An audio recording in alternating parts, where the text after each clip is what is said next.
for new teachers. I have a strong passion because oftentimes I think, building leaders are responsible for filling those roles and positions, and it's very important. But oftentimes we kind of throw them in and then we forget that, well, yeah, they are new. They've never done this before.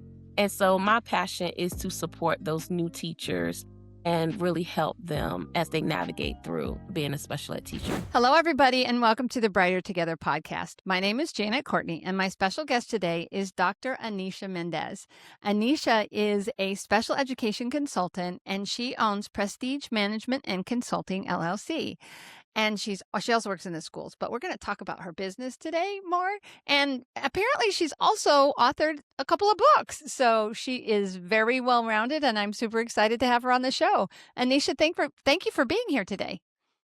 Thank you, Janet. I'm so happy to be here. It's a pleasure to be here and to be able to talk about the work that we do in education. So Awesome. Thank you. Yeah, absolutely. So tell us a little bit about, give us a little bit of your background and how you got into consulting, and we'll go from there.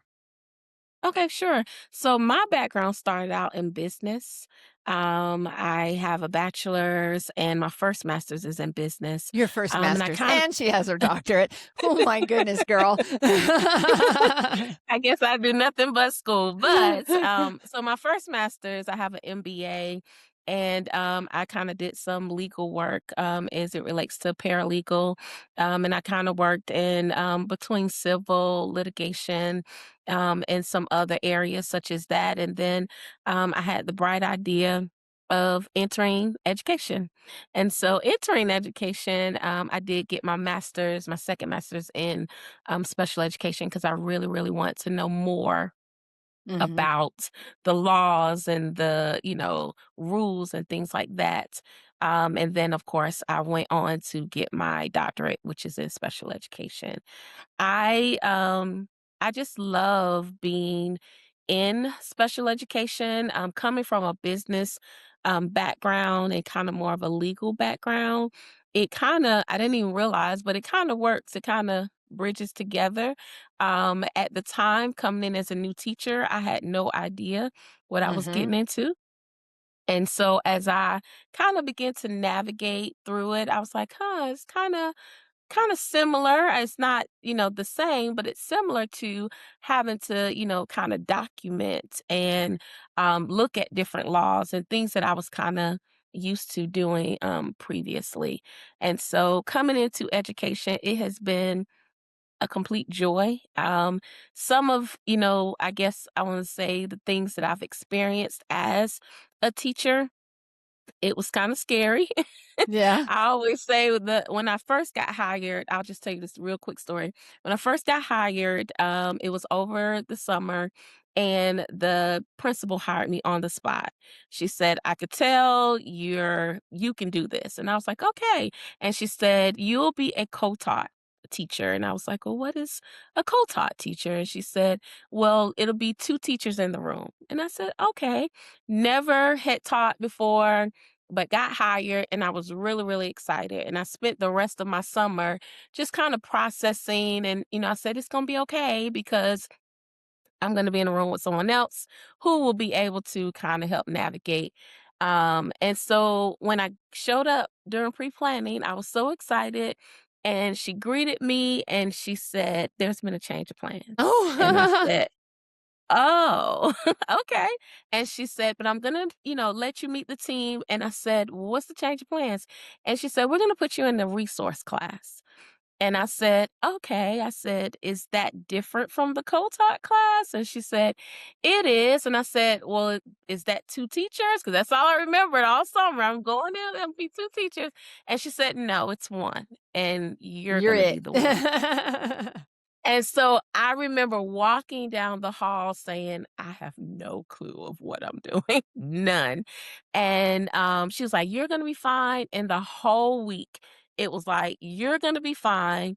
But I found that I was not. I was not fine. Mm. I had a lot of anxiety, even going into the first day of school because all of these educators are like, "You got it." And I'm like, and I don't. Mhm. I've never done this before. I'm used to sitting with in board meetings. I'm used to, sitting with attorneys and, kinda going through those type corporate, America, but not in the classroom with students. Right. And so I have a passion for new teachers. I have a strong passion because oftentimes I think, building leaders are responsible for filling those roles and positions, and it's very important. But oftentimes we kind of throw them in, and then we forget that, oh, yeah, they are new. They've never done this before. And so my passion is to support those new teachers and really help them as they navigate through being a special ed teacher. Wow, good for you. It's interesting how our experiences in our lives take us in a direction that we didn't know we were going to go in, and yet I'm a Christian. I believe that God just pushes us where he puts the right Yes, things in front of us. yes, I So believe that. yeah, so that we do find that mission that He has for us, which is really cool. Yes, So tell me, what do you do when you do consulting? What kinds of things do you do? Obviously, I'm assuming you do stuff with new teachers, but yes. Yes. So all teachers, okay. but I will work with different schools and school districts.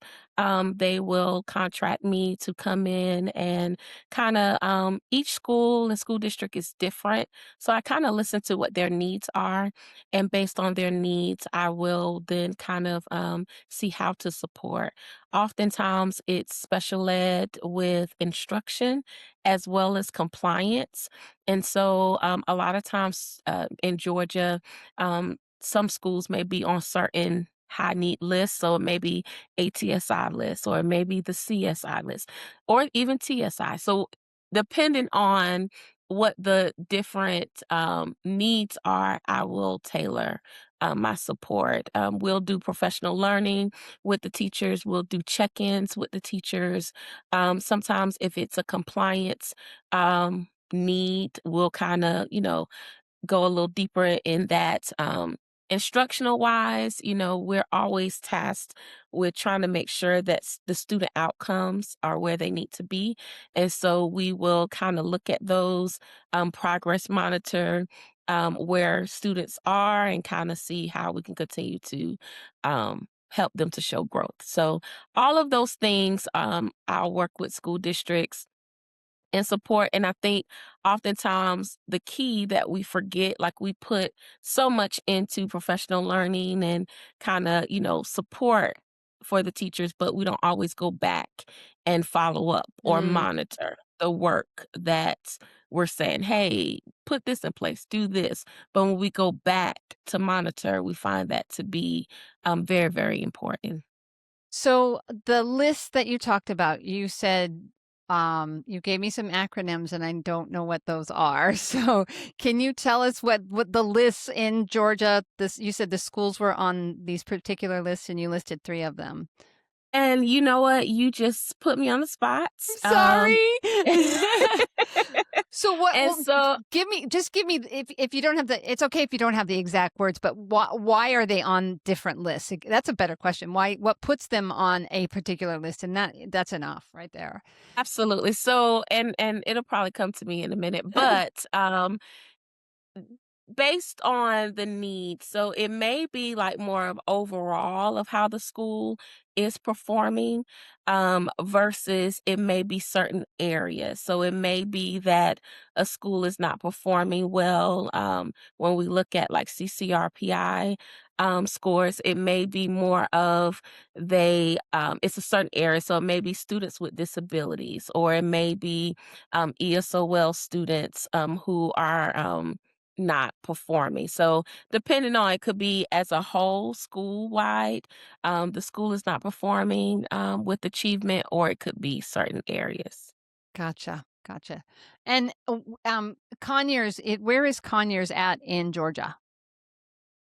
So it's probably about 20 miles outside of Atlanta. Okay. Like almost like a suburb, but not quite, right? Yeah. Yes, So yeah, do you do a yeah. lot of your work in the Atlanta schools or where are you consulting the most? It just varies. Everywhere I always say that if I'm getting in my car, it's almost like 30 minutes everywhere, every direction that I go in. Yeah. Depending on traffic, of course, Right. but Yeah. it just depends. It's wherever I'm needed to support. I am looking to kind of grow in other states. So not necessarily just Georgia, and so that is where our focus is trying to build in 2026 to build in not just in Georgia, but in other states. Because there may be other, rules. However, compliance is compliance, instruction is instruction. Yeah. And so we want to support, wherever we can. Right. Yeah, that's very cool. So, you were going to tell me a little bit about some of the books that you've written. I'd love to hear about those. Sure. So, one, I have a navigating case management. It's a journal, or planner, and it's specifically for special education teachers. Oh, And neat. so, inside of that planner, there are several sections. One section is instruction, and so in that area, a new teacher or a teacher will find sections such as maybe present levels, so we all know that when we're writing an IEP or individualized education plan, we have to make sure that present levels are added within the IEP. And so there's a section where you could collaborate with a general ed teacher and kind of write down what those strengths and needs are. So that's something that they can use. There's another section that kind of goes over what co-teaching, the different co-teaching models are. So it's an interactive planner for teachers to have, because I always say, kind of like what you were saying about the acronyms, that as a new teacher, and even sometimes as a teacher, you're walking around and you're asked to do different tasks. And you don't remember. So you might put it on little stickies and have all these sticky notes all over your desk. Yeah. But if you have a planner that you can just kinda open and kinda jot it down at, any moment when you get find time or, have free time, then you're able to go back and say, "Okay, where was I on progress monitoring?" So there's a progress monitoring section in there as well as compliance. There's a section where a teacher could list, however many students that they have, and then just kind of keep up with those important dates, like those annual review dates or those redetermination eligibility dates.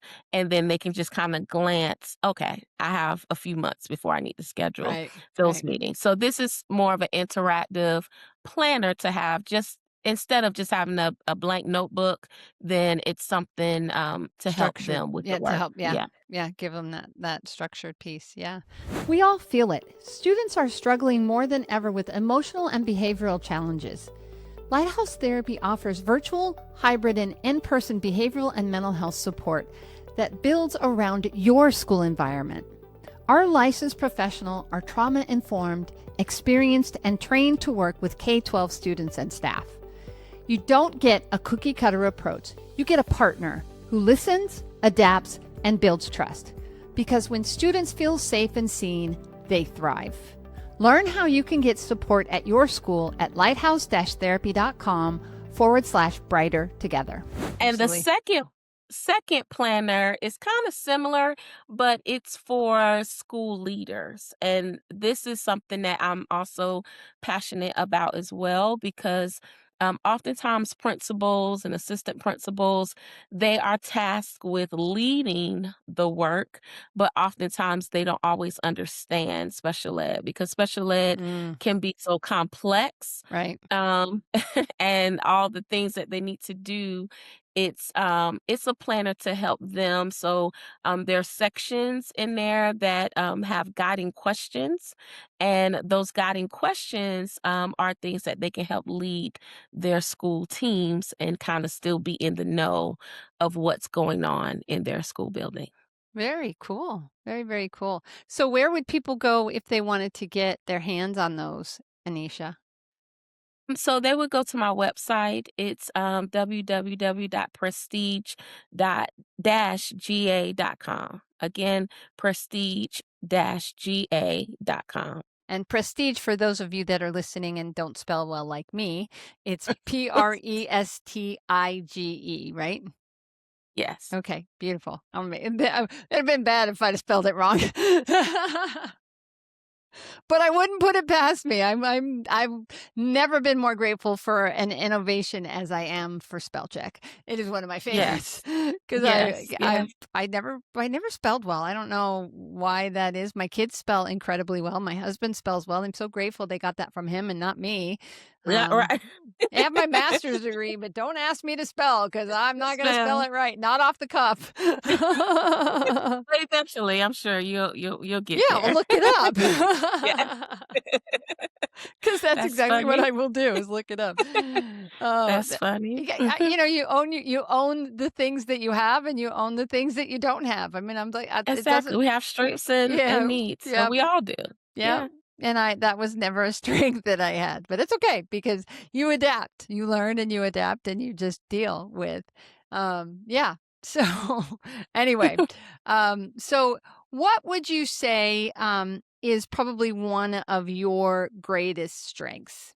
You personally, like when you talk about what you do in education, I know you have a passion for new teachers, but I mean, you have such an incredible resume. I'd just love to hear from you. Like, what do Oh, you thank think you. are your biggest strengths? So one, I feel like I have a strong sense of key details and able to really listen to what's happening. And I think that's important when you are in special education and you're listening to maybe challenges, from maybe staff or even concerns from parents that just being able to listen and pay attention to certain key details.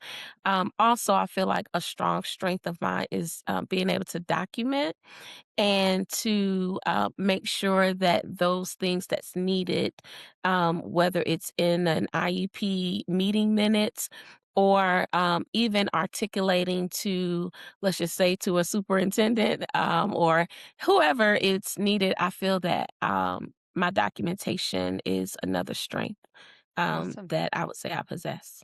Awesome. Very cool. So, if people have questions or want to work with you, I know you gave the website. Is that where they would need to go, if they are interested in talking to you about your services?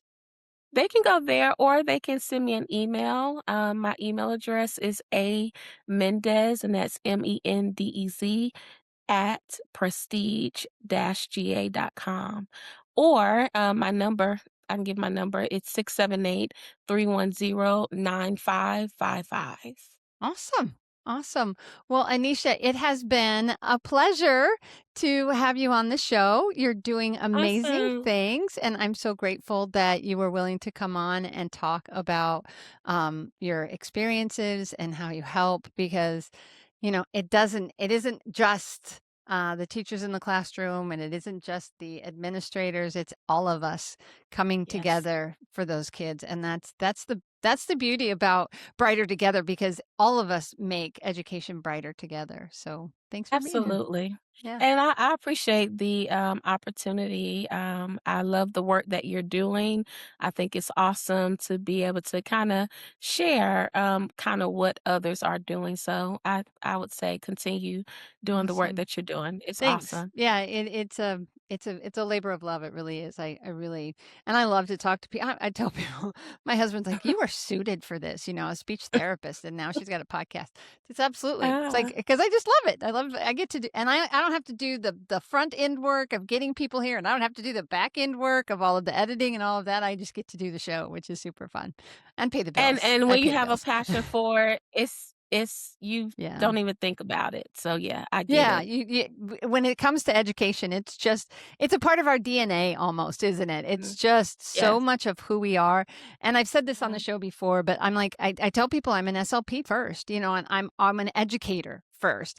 Yes. I'm somebody that loves kids. One of the hardest things for me to do when Lighthouse, because I was her first therapist, I started my own Okay. business and I was the first SLP. I was like, I don't have to hire somebody. I can do it myself. Well, But you can only do right. so many kids. I can't do 3,300 kids all by myself. Right, But right, right. and that was something that God really like took a hold of me and said, "Yeah, you can see 55 kids. That's about what I could handle, on a decent caseload. But you can't do the thousands of kids that you're going to reach still doing speech therapy." And it was one of those things where it's like, I don't want to give it up, but I had to in order to do what we're doing now. And so I feel like this is my And I'm way of glad you giving. Yeah. And I'm glad you said that because that is exactly how I feel with now being a consultant, because I just want to share with others Hmm. as much as I can. And that's kind of another reason why I did author and published those journals that I talked about earlier, is because I'm trying to reach more Hmm. people. So, like you said, 55 you could do, but now you're able to reach, so many Yeah. more. And so that is my goal. I just want to be able to help as many teachers that I can, as many school leaders that I can, and just share, what I know and support them as much as I can. Absolutely. Absolutely. Well, have a great rest of your year. Stay warm. It's a little chilly in February here and in Georgia too. And I live in South Texas and it's still a little cold. I'm not a fan. Not a fan of the cold. So I'm looking forward to warmer days. The warmer. Yes, please, warmer. Where's the Yeah. groundhog? Yeah. Darn it. He saw his shadow. We got 6 more weeks. Yeah, that just happened. It's funny, I was talking about that on another show. I was like, "Oh, I don't want 6 more weeks," and I'm not even where it's cold, I'm like, I don't even know what the temperature is, but it's chilly, but it's not like my best friend in the entire world lives up in Michigan, and she's like, "Yeah, it's 17 and it's gonna get down to -2," and I was like, "Oh, I lived there for Oh, 19 years. I don't like that weather." oh, So, wow. yeah, Yes, yes, crazy cold, so and I was talking to yes. another administrator up in Minnesota. He was outside of St. Paul, and he said it was a Thursday, and he said, "Yeah, schools are closed until Monday because the wind chill is going to feel like -40 at the bus stop in the morning." And I Wow. was like, Wow. "Oh my god, Wow. that is too Negative cold. 40. That is way Wow. too cold." So those of you that Yeah. live in the north, I've been there. I feel for you. I don't wanna go live there no more. I don't live there anymore, Yeah. so I moved to South Yes. Texas for a reason, right? Alright. Yes. Well, have a great rest of your semester, and God bless you and keep it up, Anisha. I appreciate it. It's been a pleasure to have you here. Thank you. Same here. Thank you.